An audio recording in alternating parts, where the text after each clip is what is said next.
अब हम बात करेंगे डुमरांव विधानसभा की। डुमरांव विधानसभा बक्सर जिले में आता है और बक्सर लोकसभा में ही आता है। डुमरांव के समीकरण भी बड़े दिलचस्प हैं, जानेंगे। हमारे साथ हमारे वरिष्ठ सहयोगी राकेश रंजन जी हैं। डुमरांव के समीकरणों को किस तरह से देख रहे हैं आप, और वहां अगर देखा जाए तो किस तरह से इतिहास रहा है और कौन सा खेमा वहां प्रभावी माना जाता रहा है? देखिए, डुमरांव में तो दंगल होगा, इससे आप इनकार नहीं कर सकते। और यहाँ पर एक प्रत्याशी भी रहे हैं, सर्वाधिक बार इस विधानसभा का जो है उन्होंने प्रतिनिधित्व किया है और उनके नाम के साथ भी पहलवान लगा हुआ है।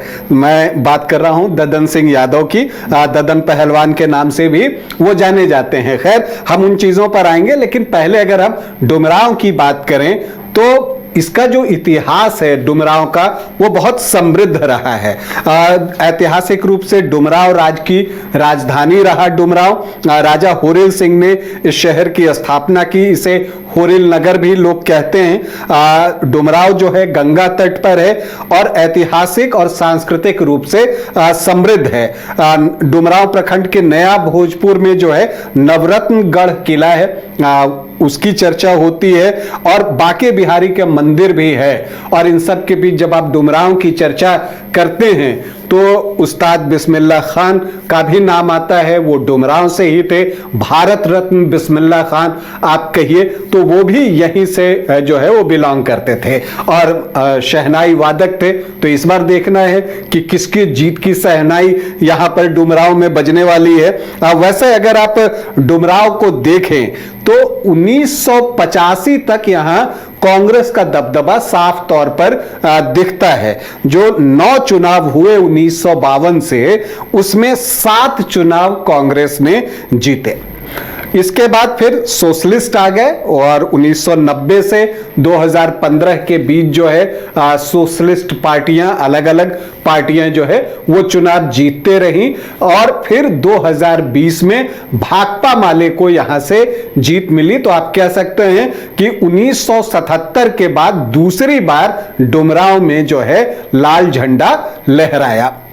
डुमरांव में अब तक 17 चुनाव जो हैं हुए हैं, उसमें कांग्रेस ने 7 बार जीत हासिल की है। जनता दल यूनाइटेड और जनता दल को 2-2 बार सफलता मिली है। भाकपा माले और सीपीआई एक एक बार इस सीट को जीतने में सफल रही है। सपा मतलब समाजवादी पार्टी, अखिल जन विकास दल भी एक एक बार इस सीट को जीतने में सफल रहा है। तो निर्दलीय प्रत्याशी को भी 2 अवसरों पर जो है वो कामयाबी मिली है। यहां के जो पहले आपको विधायक थे, हरिहर प्रसाद सिंह, कांग्रेस से थे, स्वतंत्रता सेनानी थे। वो यहां पर जो है पहला चुनाव 1952 में जो है वो जीते थे। अब अगर हम यहां पर देखें कि जो आखिरी 3 चुनाव 2010 से यहां पर हुए हैं, उसमें क्या कुछ रहा है, हालत और आंकड़े हमें क्या समझा रहे हैं, तो एक चीज तो दिखता है कि इधर आपको जो 3 चुनाव हुए हैं उसमें 2 अवसरों पर जनता दल यूनाइटेड को सफलता मिली है। देखिए, 2010 में यहां से जेडीयू ने दाऊद अली को चुनावी मैदान में उतारा था और उनको 42,538 वोट मतलब 34.1% वोट आए थे। और फिर जो सामने थे आपको सुनील कुमार आरजेडी से, उनको 22,692 वोट आए थे, 18.2%। और भाकपा माले से अयोध्या कुमार सिंह थे, वो हालांकि 5वें स्थान पर थे, उनको 6,573 वोट आए थे, 5.3%। 2015 में चूंकि महागठबंधन बन चुका था और तब जो है ददन यादव को जो है वो टिकट यहां से दिया गया था। डुमरांव से जेडीयू ने वो टिकट दिया था। इससे पहले ददन सिंह यादव जो हैं वो 3 बार जो है रिप्रेजेंट कर चुके थे। 2000 में एक बार और 2005 के फरवरी और अक्टूबर में उन्होंने जीत हासिल की थी। एक बार निर्दलीय, एक बार समाजवादी पार्टी और एक बार अखिल जन विकास दल के रूप में। तो ददन यादव यहां पर जेडीयू की तरफ से, बल्कि महागठबंधन की तरफ से प्रत्याशी थे और एनडीए ने रालोसपा को यह सीट गठबंधन में दी थी।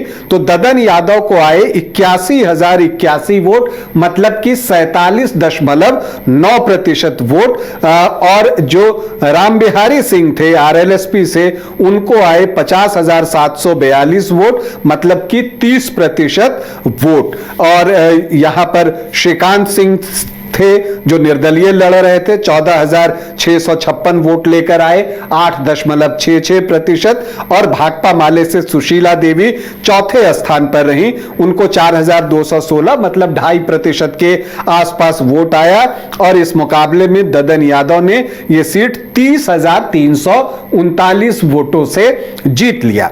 फिर 2020 आता है और वहां पर जो है जेडीयू अपने सिटिंग एमएलए का टिकट काट लेता है और वहां पर अंजुम आरा चुनावी मैदान में जो है वो उतर जाती हैं। और ददन यादव जो है टिकट कटने के बाद निर्दलीय ताल ठोक देते हैं और उनको अगर आप देखें तो अंजुम आरा को 46,905 वोट आए, 26.8%। यहां पर आरएलएसपी ने भी प्रत्याशी उतारा।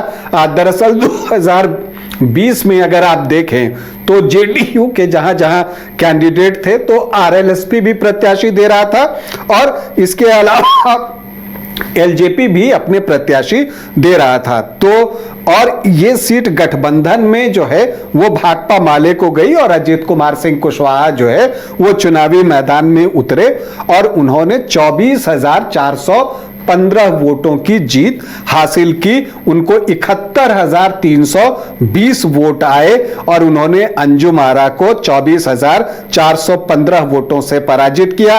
अरविंद प्रताप शाही तीसरे स्थान पर रहे। ददन यादव जो है वो 5वें स्थान पर चले गए, उनको 9,000 वोट आए, 5.2%। और यहां पर एलजेपी के जो प्रत्याशी थे वो 6ठे स्थान पर चल गए, अखिलेश कुमार सिंह, 6,474 वोट उनको आए, 3.71% के साथ। तो ये पिछले 3 चुनाव का लेखा जोखा है कि किसको कैसे वोट आए। अब दावेदार कौन कौन है, क्योंकि देखिए जेडीयू ने जीती हुई सीट 2020 में गवाई थी। अब ऐसा लगता नहीं है कि ददन यादव जो है उनको फिर से जेडीयू टिकट देगा। हालांकि ददन यादव यहां से चुनाव लड़ेंगे, इस बात से इनकार नहीं किया जा सकता। अब वो किस दल से लड़ेंगे, निर्दलीय लड़ेंगे या बसपा से लड़ेंगे, हालांकि एक्टिव हैं। अभी झारखंड से के शिबू सोरेन गुरुजी जब बीमार हैं तो हॉस्पिटल में वहां दिल्ली में उनसे मिलने के लिए भी ददन यादव पहुंचे। एक तस्वीर भी सामने आई जिसमें झारखंड के मुख्यमंत्री हेमंत सोरेन हैं और वहां ददन यादव हैं, सरफराज हैं और इसके अलावा आपको जो है गिरिडीह के जो सांसद है चंद्र प्रकाश चौधरी, उनकी एक तस्वीर भी सामने आई थी। तो खैर, तो एक तो प्रत्याशी आप मानकर चलिए कि ददन यादव होंगे। अब वो किस पार्टी से होंगे या निर्दलीय होंगे ये वक्त बताएगा। लेकिन जहां तक जेडीयू को सोचना है और जेडीयू को यह सोचना है कि पिछली बार अंजुम आरा को उन्होंने टिकट दिया लेकिन वो प्रदर्शन उस तरह का निकला नहीं, 26.8% वोट ही आए थे।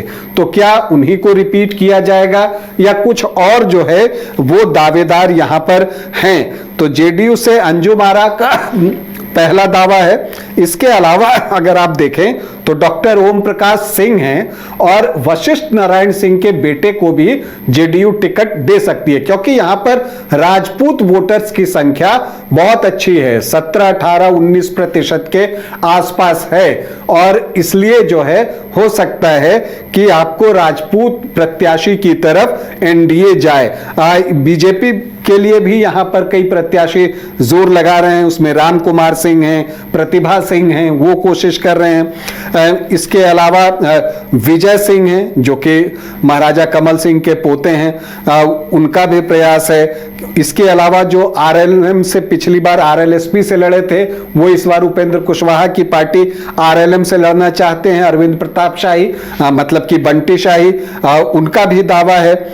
एलजेपी से अखिलेश सिंह जो पिछली बार बार भी लड़े थे, वो भी दावा कर रहे हैं और वो लगातार जो है जनसंपर्क कर रहे हैं। और आप ये मानकर चलिए कि डुमरांव एक वैसी सीट है, और चूंकि आपको अखिलेश सिंह जो हैं वो बहुत कोर कार्यकर्ता हैं एलजेपीआर के, तो हो सकता है कि चिराग पासवान इस सीट के लिए बात करें। लेकिन बगल में ये भी देखना है कि ब्रह्मपुर में अगर हुलास पांडे उतरते हैं तब यहां पर यह सीट एलजेपी को नहीं मिलेगी, और अगर आपको ब्रह्मपुर में जो है नहीं मिलती है एलजेपी को सीट, तो वैसी परिस्थिति में इस सीट पर एलजेपी का दावा मजबूत रहेगा तो डुमरांव में। इसके बाद अगर आप देखिए तो एक दिलचस्प बात यह है कि आरजेडी से सत्येंद्र यादव हैं, वो भी प्रयास कर रहे हैं। तो अब देखना है कि किसे टिकट मिलता है, क्योंकि भाकपा माले से तो अजित कुमार सिंह सिटिंग एमएलए हैं ही, तो क्या ये सीट भाकपा माले के पास ही रहेगी या आरजेडी इस सीट को वापस चाहेगा, क्योंकि यहाँ के जो समीकरण हैं उसे सूट करते हैं। और अगर आप यहाँ के जातीय समीकरण को अगर देखें तो यहाँ पर जो एससी वोटर्स हैं वो 13.63% हैं। अब मैं बार बार कहता हूं कि ये एक अनुमान होता है, जो आंकड़े मिलते हैं उसका हम विश्लेषण करके उस अनुमान के आधार पर एक निष्कर्ष पर पहुंचने की कोशिश करते हैं। बिल्कुल। और देखिए, आप जो बता रहे थे कि यहाँ राजपूत वोटों का दबदबा है वोटर्स का, तो वही वजह होगी कि पिछली बार जदयू वोट परसेंटेज के हिसाब से काफी कम में रही। यह उसकी वजह थी कि अंजुम आरा को उस तरह से राजपूत वोटर्स के वोट नहीं मिले, और साथ ही साथ मुस्लिम वोटर्स ने भी उन्हें उस तरह से समर्थन नहीं दिया, और सामने जो है राजपूत कैंडिडेट ही उतर गए थे, तो बहुत सारा वोट उस तरफ चला गया, और इसका नुकसान जो है जेडीयू को हुआ। और जो कुशवाहा का वोट था और जो आरजेडी का कोर वोटर है वो एक साथ जो है भाकपा माले के पक्ष में गया, और इसी वजह से अजित कुमार सिंह को यहां पर जीत मिली। अजित कुमार सिंह कुशवाहा जाति से आते हैं, तो ये चीजें जो है यहां दिखती हैं। यहां पर एसटी आबादी भी 1.25% है। यादव यहां पर अगर आप देखें तो 15 से 17% के बीच में आपको यादव भी दिखेंगे, उनकी संख्या बहुत अच्छी है, और मुस्लिम जो हैं 7.1% हैं। तो ये अगर आप देखते हैं 15 से 17% अगर आप देखें तो 24-25% का ये चंक जो है वो बन जाता है। इसके अलावा आप देखें तो राजपूत यहां पर 17 से 18%, 19% तक भी जाते होंगे। आप ब्राह्मण और भूमिहार को मिला लें तो 8 से 9%, भूमिहार यहां थोड़े कम हैं, और वैश्य 7 से 8% हैं, और कोयरी कुर्मी जो हैं वो 10 से 12% के आसपास होंगे। तो पिछली बार क्या हुआ, आप स्ट्रैटेजी देखिए, जो महागठबंधन है तो उसने उस प्रत्याशी को वोट दिया जिसके परंपरागत वोटर्स आमतौर पर नीतीश कुमार की पार्टी को वोट करते रहे हैं, मतलब कुशवाहा जाति से जो है वो भाकपा माले ने प्रत्याशी उतारा, और दूसरी तरफ जेडीयू ने जो है मुस्लिम प्रत्याशी उतारा, जो कि आमतौर पर आरजेडी और महागठबंधन को समर्थन करते हैं। लेकिन जो डुमरांव है, यहां पर आप राजपूत वोटर्स की बात करते हैं, यादव वोटर्स की बात करते हैं, कोयरी वोटर्स की बात करते हैं, लेकिन यहां पर निर्णायक जो हैं वो ईबीसी वोटर्स हैं, जो अति पिछड़ी जातियां हैं, उनकी संख्या यहां पर बहुत अच्छी है। तो राजपूत, यादव और कोयरी के बीच में अगर निर्णायक वोट है तो वो डुमरांव में अति पिछड़ी जाति के पास ही है, और भाकपा माले को इसका फायदा पिछले चुनाव में मिला था। क्योंकि देखिए, भाकपा माले या लेफ्ट की जो पार्टियां हैं, ज्यादातर जो उनका ग्राउंड में जो उनका काम होता है वो आप देखेंगे कि वो आपको अनुसूचित जाति की बस्ती में या जो अति पिछड़ी जाति हैं, जो समाज में दबे कुचले वर्ग में जिनको कहा जाता है, वहां पर जो है वो अपना काम करते हैं। तो इसका एडवांटेज जो है भाकपा माले को मिला, अजित कुमार सिंह को मिला यहां पर।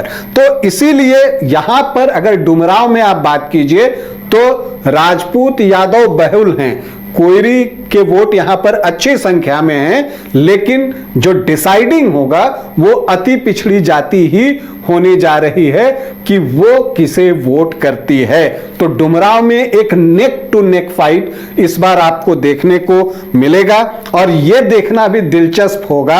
हालांकि अभी दौड़ में आप कहिए अंजुम आरा आगे चल रही हैं, लेकिन यह देखना होगा कि अगर उनको पिछली बार मुस्लिम वोट उस तरह से अगर नहीं मिले और राजपूत वोट भी बट गए, तब तो फिर वो सीट निकालना मुश्किल होगा। तो ऐसी परिस्थिति में एनडीए क्या स्ट्रैटेजी अपनाता है, इस पर जो है बहुत कुछ जो है वो निर्भर करने वाला है। तो डुमरांव में एक रोचक मुकाबला हम सब का इंतजार कर रहा है। तो डुमरांव में एक जोरदार मुकाबला इस बार देखने को मिलेगा और प्रत्याशियों के नामों की घोषणा का इंतजार है। उसके बाद ही समीकरण स्पष्ट हो पाएंगे, लेकिन इतना तय है कि वहां के समीकरण और वहां का मुकाबला इस बार जोरदार होगा। मालिक पैदा नहीं हुए तो क्या बन तो सकते हैं। मालिक वो होता है जो चाहे कुछ भी हो जाए हर सिचुएशन में अपनों को सेफ रखता है। वैसे ही बाल मुकुंद टीएमटी आपके घर को हमेशा सेफ और भूकंप से सिक्योर रखेगा। मालिक की तरह ही बाल मुकुंद टीएमटी में है दम, इसलिए यह है नंबर 1। और देखिए हमारे फिल्म मालिक 11 जुलाई से अपने नजदीकी सिनेमाघरों में।